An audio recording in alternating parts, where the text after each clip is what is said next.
പ്രസിദ്ധമായ നീലംപേരൂർ പൂരം പടയണിക്ക് ഭക്തിപൂർവമായ സമാപനം. അവിട്ടം നാളിൽ ചൂട്ടുവെച്ചാരംഭിച്ച പടയണി ചടങ്ങുകൾക്ക് വലിയന്നങ്ങളും ചെറിയന്നങ്ങളും മറ്റു കോലങ്ങളും പടയണിക്കളത്തിൽ എത്തിയതിനു ശേഷം സിംഹം എഴുന്നള്ളിയതോടെ സമാപനമായി.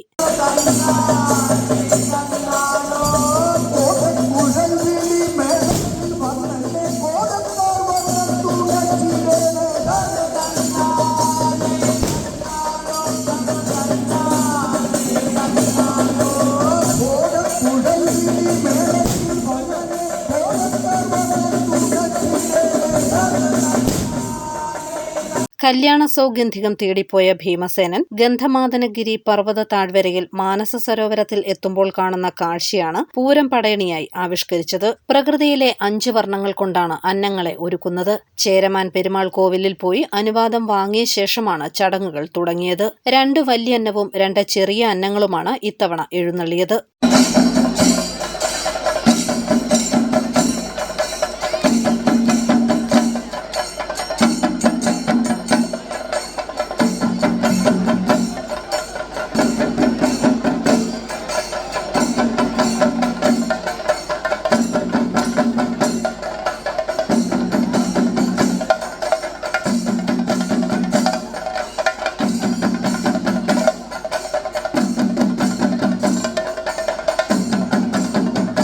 ദേവീനടയിൽ 2 ചെറിയ അന്നങ്ങളും ഭക്തർ കാഴ്ചവെച്ച 75 പുത്തൻ അന്നങ്ങളും ഉണ്ടായിരുന്നു.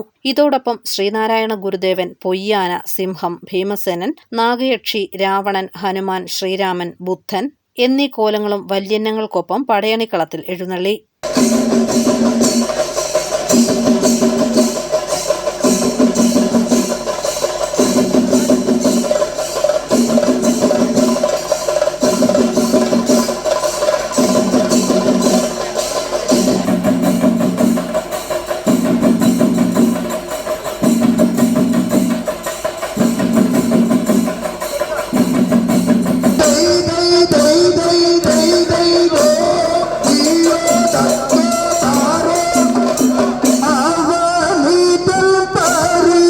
ആയിരക്കണക്കിന് ഭക്തർ പടയണി ചടങ്ങുകളിൽ പങ്കെടുത്ത് അനുഗ്രഹം ഏറ്റുവാങ്ങി. News bureau, Kottayam.